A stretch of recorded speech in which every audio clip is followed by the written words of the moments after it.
Avec nous en ligne à partir de Moscou, Monsieur Vassili Kuznetsov, directeur du Centre d'études arabes et islamiques à l'Institut des études orientales de l'Académie des sciences russes.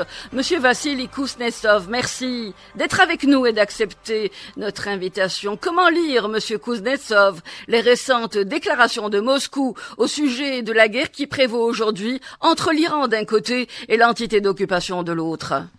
Premièrement, il faut dire que nous avons traité de partenariat stratégique avec l'Iran, mais il n'y a pas de quelques traités avec Israël. Je pense que c'est important, oui. Il y en a des relations très profondes entre Moscou et Tel Aviv, mais il n'y a pas de base documentaire, il n'y a pas de traité entre Moscou et Israël. Et entre la Russie et l'Iran, il y a l'obligation de la côté de la Russie et de la côté de l'Iran, mais dans notre cas de la Russie, de ne pas soutenir quelqu'un qui agresse le partenaire, c'est-à-dire la Russie ne peut pas aider l'Israël.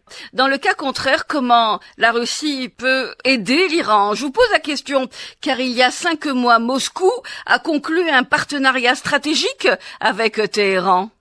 Ce partenariat, ils disent que la Russie ne doit pas aider les ennemis de l'Iran. La Russie doit aider de régler les problèmes de moyens diplomatiques. Le président Poutine a proposé déjà l'aide diplomatique de la Russie et la Russie peut être, je pense que la Russie peut être un médiateur dans ce conflit. Vous savez, j'étais au Téhéran. Oui, absolument. Vous êtes rentré de Téhéran il y a cela 2 ou 3 jours, me semble-t-il. Je suis rentré hier de Téhéran, nous étions à Téhéran.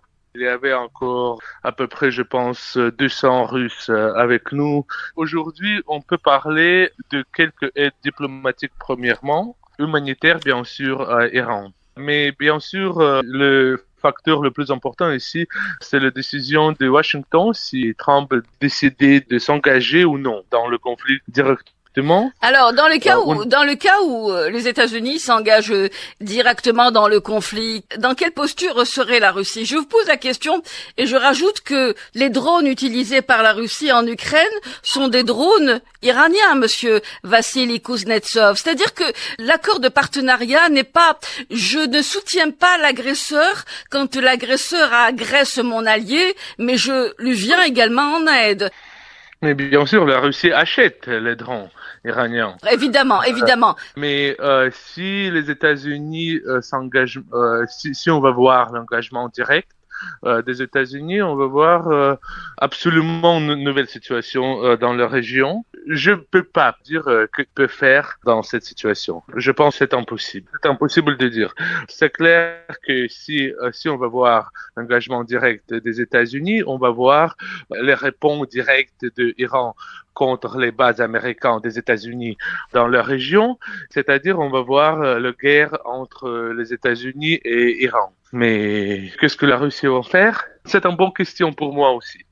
Le vice-ministre des Affaires étrangères, Sergueï Ryabkov, a prévenu dans une déclaration que toute aide militaire directe américaine risquerait de déstabiliser profondément la région. La porte-parole du ministère des Affaires étrangères estime que le monde est à quelques millimètres d'une catastrophe nucléaire. La Russie est un allié, rappelons-le, stratégique de l'Iran, membre des BRICS depuis 2024 et partenaire dans plusieurs projets énergétiques. L'Iran est un acteur stratégique pour la Russie face à l'Occident.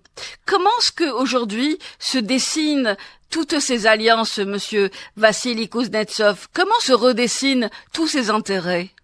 L'Iran va rester notre partenaire et notre allié, je pense. Mais s'il y a une guerre entre l'Iran et les États-Unis, je pense que ça va être un grand échec des États-Unis dans la région politiquement, de point de vue politique.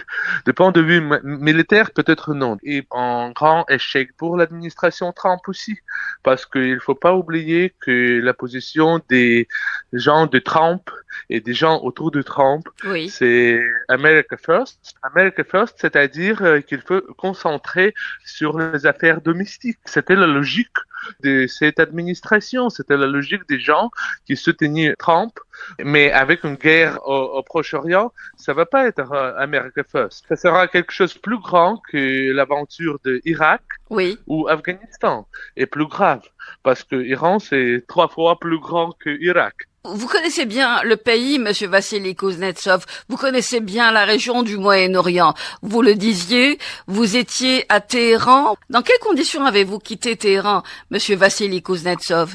C'était organisé par l'ambassade russe en Iran et à Azerbaïdjan. Oui, on a vu le travail de défense aérienne, on a vu des drones dans le ciel de Téhéran, on a vu des traces de ce bombardement. Il faut dire que les Iraniens étaient très consolidés. Vous voulez dire solidaire, c'est ça? Solidaires, oui. Au niveau du patriotisme, mais bien sûr, elle était choquée. Bien sûr, elle était choquée comme tous les gens normaux. Tout le monde était choqué. Vous avez quitté par voie terrestre, c'est ça, Monsieur Vassili Kuznetsov? Par terrestre, par autobus de Téhéran à Astara, c'est Azerbaïdjan. Monsieur Vassili Kuznetsov, merci infiniment d'avoir été avec nous et de nous avoir accordé de votre temps.